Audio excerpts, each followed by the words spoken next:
시험에서 나오는 유형은 토론, 반대신문식 토론과 관련해서 막 신뢰성, 타당성, 공정성 이런 개념, 쟁점 찾기 이런 거 우리 했었던 거 기억나? 그런 게 이제 좀 중심으로 나온다고 생각하면 되고, 그리고 그래서 토론이랑 협상도 이제 좀 단골로 많이 나오고, 세 번째로 많이 나오는 게 이제 연설이라고 생각하면 되는데, 이 세 가지는 방학 때 좀 개념을 어느 정도 익히고 있으면은 좀 유리하다라고 생각하면 돼요. 그럼 내용을 한번 봐볼게. 일단 뭐 첫 번째 줄은 이해 안 가는 거 없죠? 네, 그래서 다수의 청중을 대상으로, 근데 혹시 틀릴까봐 이것만 맞춰서 해놓을게. 다수의 청중을 대상으로 특정한 목적이 일단 또 있어야지 되고요. 그리고 공식적인 말하기다 라는 것도 확인해 두면 돼요. 여기까지 어려운 건 없지? 근데 이제 내신에서 이런 거를 응용해가지고 뭔가 객관식으로 푸는 문제가 있을 때 다수의 청중을 대상으로 했다라고 했을 때 좀 이해할 수 있잖아. 왜냐면 청중이 그래서 안 보일 거잖아. 근데 당연히 연설이라는 말하기에 대한 특징에선 다수를 대상으로 하는 말하기다라고 하면 되죠. 그래서 특정한 목적 아래 행하는 것이기 때문에 의도성이거나 목표지향적인 특성이 있다도 맞춰서 같이 이해하면 되죠. 그래서 특정한 의도성이나 목표지향적인 성격을 갖는다. 그래서 특정한 목적과 관련해서 다음과 같은 개념을 이해하고 있으면 돼요. 여기까지 괜찮나요? 네. 그래서 하자는 청중에게 자신의 뜻을 효과적으로 전달하고 청중의 진심 어린 감동과 행동의 변화를 이끌어내야 된다. 자, 그러면 이 연설이라고 하는 것은 어떤 것을 목적으로 하는 말하기라고 생각하면 될까? 설득을 목적으로 한다라는 것을 우리가 생각해 보면 되죠. 뭐 설명하는 글도 아니고 이렇게 하면 좋다라고 말하면서 그게 설명하는 내용은 아닐 거잖아. 당연히 내가 말한 게 영향력이 생겨가지고 다른 사람의 행동이나 가치관의 변화까지 이끄는 것을 말한다 라고 생각하면 되죠. 그래서 이를 위해서는 청중에게 신뢰를 줄 만한 화자의 공식력과 연설 내용의 진실성이 전제되어야지 되는데요. 그래서 옆에 볼게요.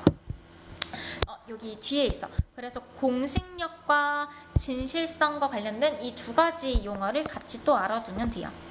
근데 우리가 공식력이라고 하는 거는 좀 잘 생각을 해봐야지 되는데, 일단 보통 우리가 비판적으로 어떤 사람이 말하는 것을 비판적으로 검증하기 위해서는 보통 세 가지 기준으로 우리가 좀 평가를 내리잖아. 그래서 토론에서도 계속해서 나왔던 신뢰성, 타당성, 공정성 개념을 한번 떠올려 보려고 해요. 근데 너희 쓸 공간 있니? 여기다 쓸게요. 네, 신뢰성은 뭐야?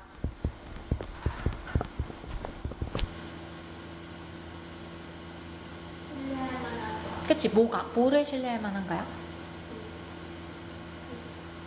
그치, 자료의 출처 신뢰할 만한 거잖아. 이거는 말하는 사람이나 이 글을 쓴 사람을 신뢰하는 게 아니지, 그 사람이 가져온 근거 자료를 출처를 신뢰할 수 있는가를 기준인 거잖아요. 자, 그리고 또 볼까? 타당성이라고 하는 거는 뭐야? 타당성. 그치, 주장과 그 주장을 뒷받침하는, 그치, 근거 사이의 논리적인 연관성을 이제 우리가 타당성이라고 했었죠. 또 들으니까 기억나지? 그래서 화작은 이거를 집 가서 개념을 계속 외울 거야? 아니, 그럴 필요는 없어요. 그냥 계속 들으면서 자연스럽게 익히면 된다라고 생각하면 돼요. 그래서 좀 일찍 시작하는 게 유리하긴 하지. 좀 익숙하니까 따로 내가 시간 안 들여도 돼서. 네. 자, 그리고 또 공정성도 있죠. 공정성은 뭐야? 공정한가? 뭐가 공정한가? 뭔가 너무 지나치게 특정 관점에 치우쳐져 있지 않는가? 이런 내용으로 생각하면 돼요. 그래서 우리가 지난 시간에 했던 것 중에 뭐 이기적인 차별주의자 해가지고 막 조금 비난하는 말투로 사용한 거 있잖아. 이런 것도 너무 특정 관점에 지나치게 치우쳐져서 비난하는 거지. 그래서 그런 것들이 다 공정성과 관련된 내용이라고 생각하면 돼요. 그러면 여기서 외적 요건을 기준으로 타당성을 비판적인 듣기를 하는 거는 뭐였어? 외적 요건. 네, 신뢰성과 공정성이 외적 요건에 해당이 됐었고요. 그리고 타당성이 내적 요건에 해당이 되더라 라는 것도 맞춰서 기억하면 되죠. 근데 쌤이 이거는 그림으로도 같이 그려주면 조금 더 쉽게 이해를 했었죠. 화면 한번 봐볼까요? 내가 어떤 글이나 어떤 발표를 하려고 해. 근데 내가 이 주장하는 내 주장과 그 주장을 뒷받침하는 근거, 이거는 내가 쓴 자료 안에 있지, 글 안에 있지. 그러니까 얘는 내적 요건이 돼요. 근데 신뢰성은 뭐야? 내가 어떤 주장을 하는데 여기에 자료한 이 사진 자료, 이거 사진 자료 내가 어떤 기관 기관에 있는 사진을 인용한 거야. 그러면 이 기관에서 만든 이 찍은 사진 신뢰할 만한가잖아요. 그러니까 신뢰성, 자료의 출처는 내 글 밖에 있는 거기 때문에 그래서 얘는 외적 요건에 해당이 돼요. 여기까지 괜찮나요? 자, 그리고 내가 찬성 측의 입장에서 글을 쓰려고 해. 그럼 내 입장과 반대되는 거는 내 글 밖에 있죠. 그래서 얘도 공정성과 관련된 개념 외적 요건이라고 살펴볼 수 있어요. 그러면 이거 정확하게 외적, 내적 구분 되겠어? 그치? 이거를 외운다고 생각하면 안 돼요. 그냥 자연스럽게 이해하고 있으면 되는 거니까. 근데 이제 3월부터 외워야지. 네. 자, 그러면 넘겨서 이거 바탕으로 이 공신력이라고 하는 거 생각해 볼까? 자, 그러면 화자의 공신력이야. 이 화자를 얼마나 신뢰할 수 있는가인 거잖아. 그러면 이 화자의 공신력과 관련된 거는 여기 이거는 신뢰성이랑 관련되어 있지 않다라는 거 이해할 수 있겠죠? 얘는 신뢰성이 아니야. 그러니까 똑같이 신뢰하다라는 말은 맞아? 화자를 신뢰하느냐, 자료를 신뢰하느냐잖아. 그래서 신뢰성은 자료를 신뢰하는 거지. 그래서 신뢰성이라고 하면 틀려요. 이거 차이 이해 가겠어? 그래서 그냥 신뢰라고 해서 괜히 이거 용어 헷갈려 하면 안 돼. 네. 그럼 얘들아, 화자의 공신력은 전문성 이런 거라고 생각하면 돼요. 전문성, 평판 이런 것들. 여기까지 괜찮나요? 네. 그리고 내용의 진실성은 뭐 진실되어야 된다. 네. 안 어렵지 여기까지는. 네. 그럼 얘들아, 이거랑 관련 지어서요 중간의 내용을 한번 살펴보려고 하는데요. 일단 왼쪽에서 보면은 다음처럼 가에서 어떤 내용이 지금 제시되어 있어? 그냥 쭉 봤을 때 일단 내용은 이해가지. 끝까지 다 읽어봤나요?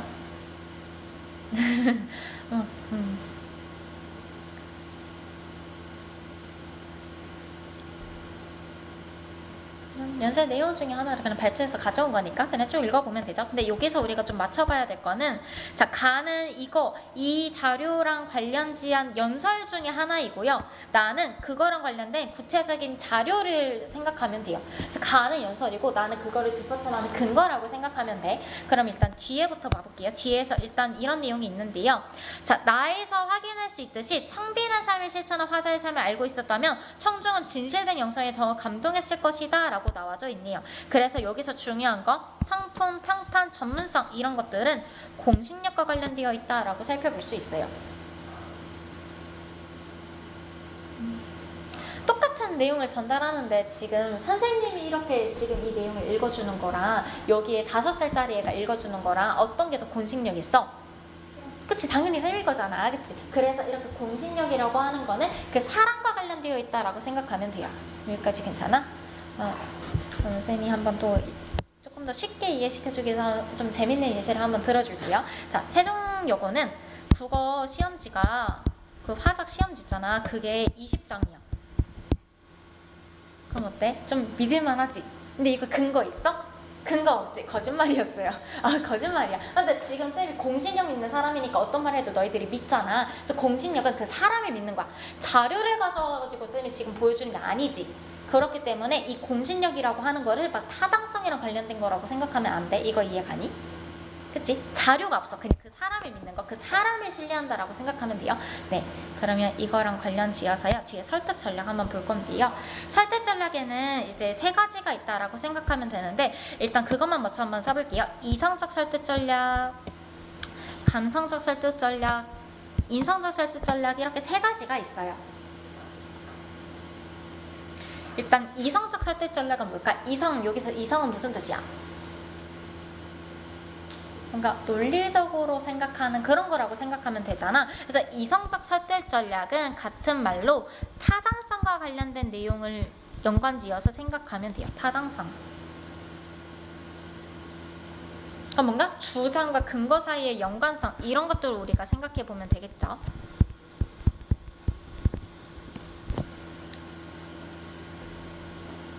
그래서 이렇게 주장과 근거를 관련지어서 사용할 수 있는 것들로는 이런 것들이 있는데 연역, 귀납, 유추 이런 것들이 있대요.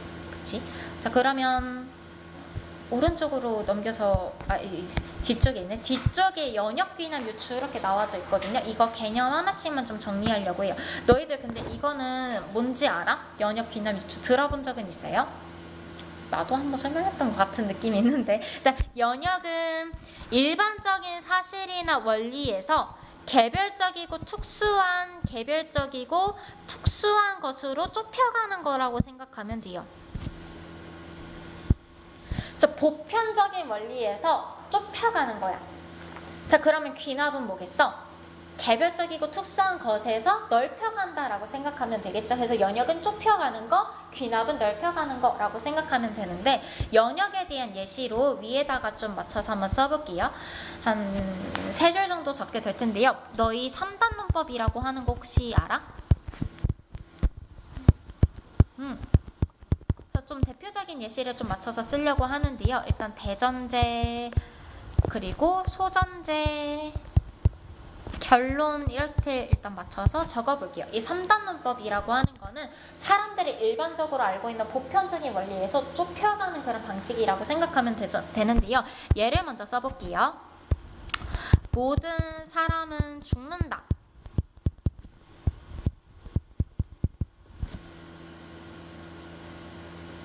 그리고 소전제에서는 특정한 사람이 들어가야지 되겠죠. 소크라테스는 사람이다.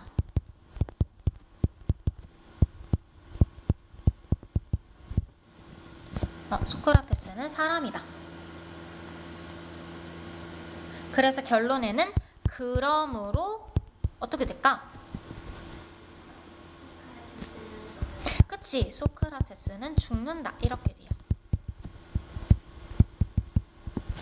그래서 3단 문법이라고 하는 것은 이렇게 보편적인 원리랑 그리고 개별적이고 특수한 사실관의 논리적인 연관성이 있다라고 생각하면 되는데, 조금 특이한 거는 얘도 이제 수학처럼 공식이 있어요. 자, 그러면 여기 모든 사람은 일단 이것을 우리가 A라고 한번 해석을 해볼게요. A.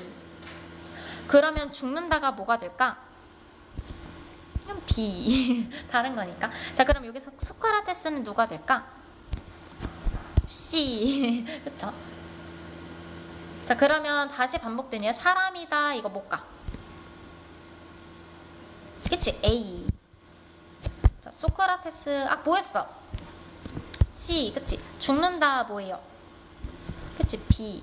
그래서 3단 문법은 차례대로 A, B, 그 다음에 C, A, 그리고 C, B. 이런 이제 내용이 나타나게 된다라고 이해하면 돼요.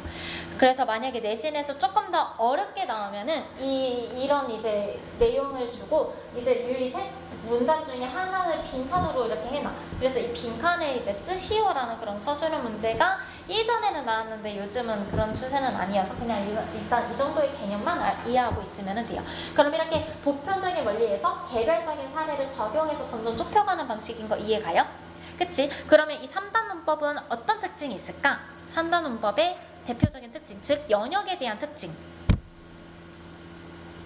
대전제가 참이면 결론도 무조건 참이 나오죠. 그래서 논리적인 연관성이 엄청 논리성이 있기 때문에 대전제가 참이면 결론도 무조건 참일 수밖에 없는 특징을 가지고 있어요. 그럼 여기까지 연역 이해 가나요? 바로 쪽지시험 뒤에 있어. 쪽지시험지. 그것도 바로 시킬 거니까 잘 이해해봐. 자, 그럼 귀납은 뭘까? 귀납. 개별적이고 특수한 것에서 일반적이고 보편적인 원리를 도출한다라고 생각하면 되겠죠. 자, 그러면 귀납에 대한 예시는 여기다가 써볼까요? 귀납. 자, 예를 들어서 참새는 하늘을 난다.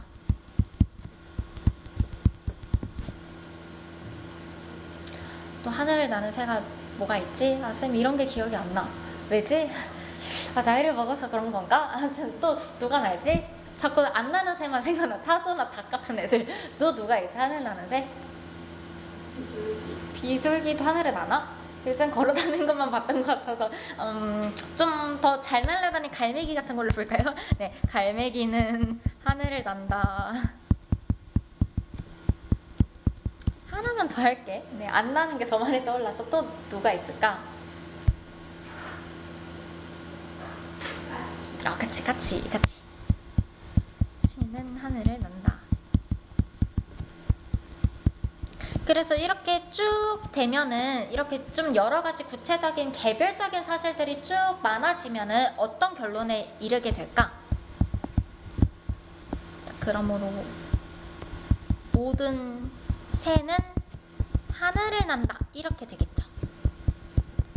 그래서 이런 방식을 귀납이라고 하는데, 그래서 다음처럼 각각의 개별적이고 특수한 명제들이 하나하나 와가지고 보편적인 원리를 도출하는 것을 우리가 귀납이라고 생각하면 돼요. 그럼 연역이랑 귀납 완전 반대인 것이라는 거 이해할 수 있겠어? 자, 그럼 귀납은 어떤 특징을 가지고 있을까요? 귀납.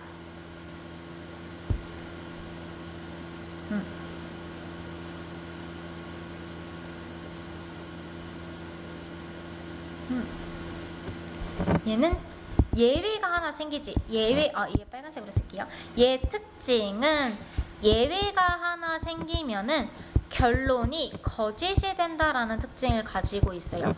연역은 대전제가 참이면 결론도 무조건 참이었잖아. 근데 얘는 중간에 다른 예외만 하나 나타나게 되면 이 결론이 자체가 거짓이 돼. 안 나는 새 있잖아. 막 펭귄, 타조, 다.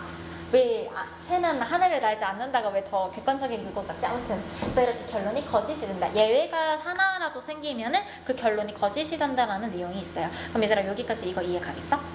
네. 그러면은 귀납이랑 연역 중에서 조금 더 논리적인 거는 뭐야? 그치? 연역이라고 이해하면 되죠. 자, 그러면 유추도 한번 볼까요? 얘들아 유추라고 하는 거는 뭐야? 조금 어려운 표현으로 뭐라고 하냐면 유비적 추론이라고 해요. 그러면 조금 더 말이 쉬워지지? 아닌가? 좀 더 어려워졌나? 유비가 뭐야? 유비.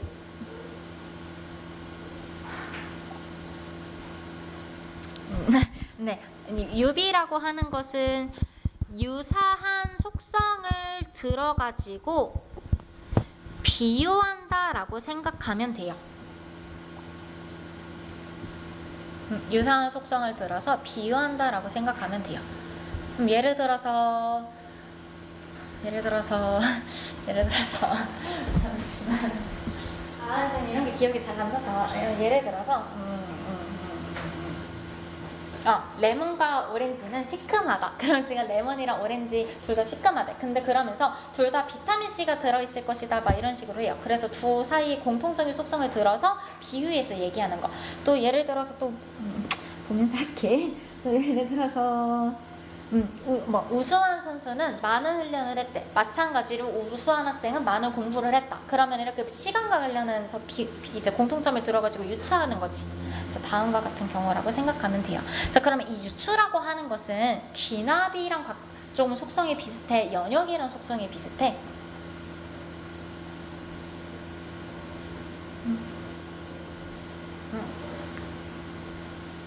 얘는 귀납이랑 성격이 비슷하다라고 생각하면 돼요. 왜냐하면 귀납은 뭐야? 이게 여러 개의 명제 사이들의 공통점을 견주어서 결론을 이끌어내는 거였잖아. 얘도 어때요? 유추라고 하는 것도 유사한 속성들을 들어가지고 그 대상에 대한 공통점을 끌어내서 결론을 짓는 거니까 이 유추라고 하는 거는 귀납의 하위 요소다라고 생각하면 돼요. 그래서 귀납의 하위 요소다.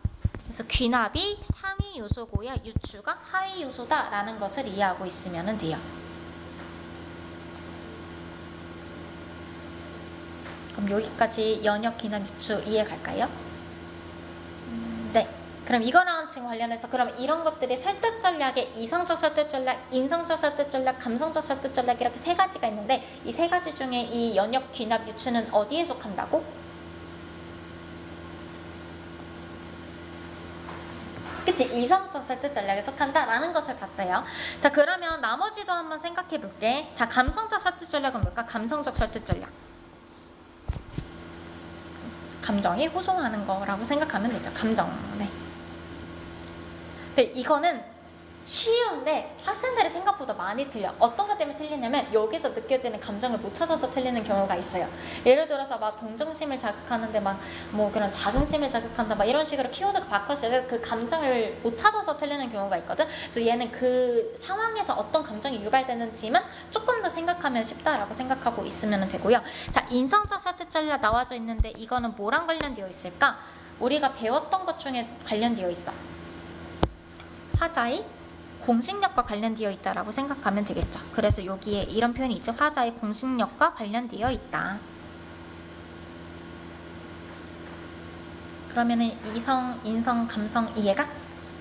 하니까 어렵지 않지. 중3 때도 했던 거라서 하나도 안 어려워. 다시 한번 보면 어렵지 않죠. 근데 여기서 또 중요한 특징은 이러한 설득 전략은 상호보완적으로 역으로 작용하여 화자의 주장을 뒷받침하고 청자의 마음을 변화시킨다. 그래서 세 가지의 전략들의 관계는 상호보완적이다라는 것을 꼭 알아둬야지 돼요. 그래서 감정에만 호소해서도 안 되고 논리적으로만 말해서도 안 되고 이거를 적절하게 해야 된다라고 생각하면 돼요. 쌤은 이제 졸업하고 나서 그게 나왔는데 쌤 후배들은 미니진 기자회견 했던 거 있잖아. 그거를 다 타이핑을 해. 그래가지고 어떤 부분이 감성적 설득 전략이고 어떤 부분이 이성적 설득 전략인지를 그거를 다 하는 과제가 있었대요. 그래서 쌤은 빨리 졸업해서 다행이다 라고 생각했던. 네. 그럼 이거 이해 가겠어? 네. 그럼 얘들아 뒤에 한번 봐볼까요? 얘들아 가는 이성적 설득 전략인 거 이해 가니? 자. 일단 여기 이성적 설득 전략이랑 관련해서 한번 그것까지 좀 한번 작성해 볼게요. 이성적 설득 전략이랑 여기 써있으니까 이거 네. 밑줄 치고 볼게. 이거랑 관련된 거에서 근거로 기능할 수 있는 게 4가지가 있어요. 하나는 구체적인 수치. 근데 뭔가 말 들어보니까 기억나지 않아? 네. 그리고 2번째 논증 방법.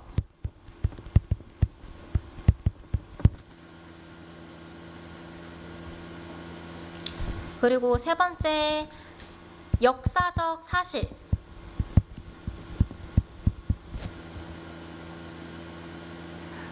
너희 쓸 공간 있니? 네, 위에다 그냥 맞춰서 쓸게요. 근데 얘들아 이거 구체적 수치랑 관련해서 쓸 게 하나 있어서 여기다 쓸게. 그리고 4번째 전문가의 견해.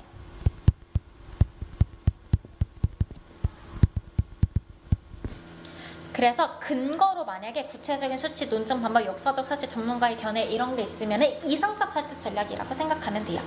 그치? 자, 구체적인 수치 같은 말로 또 뭐라고 할 수 있을까? 얘 통계 자료라고도 해요.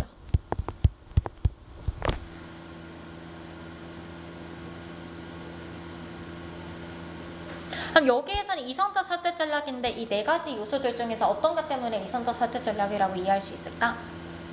그치, 첫 번째 숫자. 그래서 숫자 나와 있으면 무조건 이성적 설득 전략이라고 생각하면 되죠.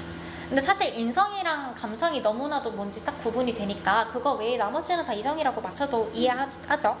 얘들아 여기 나는 이거 감성적 설득 전략인 거 이해가?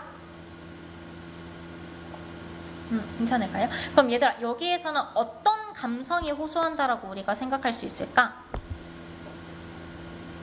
감정이 갑자기 생각이 안 나죠? 위에 어떤 것들이 있는지 한번 확인해 볼까? 욕망, 분노, 자긍심, 동정심 뭐 그거 외에 더 여러 가지 있을 거잖아. 아무튼 더 여러 가지 있어요. 그럼 여기에서는 어떤 감성이 유발될까?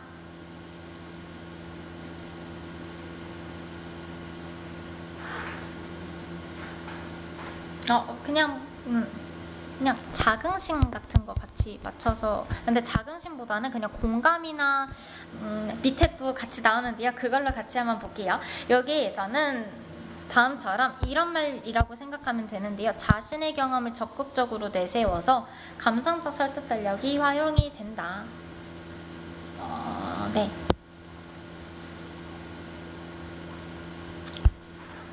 그리고 이거랑 관련해서 그냥 공식력과 관련지어서도 인성적 설득 전략도 드러난다.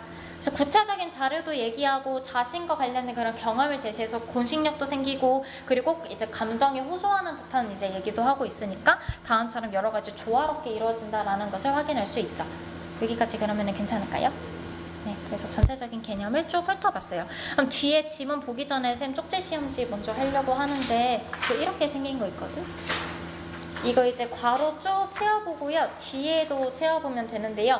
이 앞장에는 연역, 귀납, 유추 중에 이제 3가지 중에 하나 쓰면 된다라고 생각하고요. 일단 여기 앞장만 먼저 채울까? 네.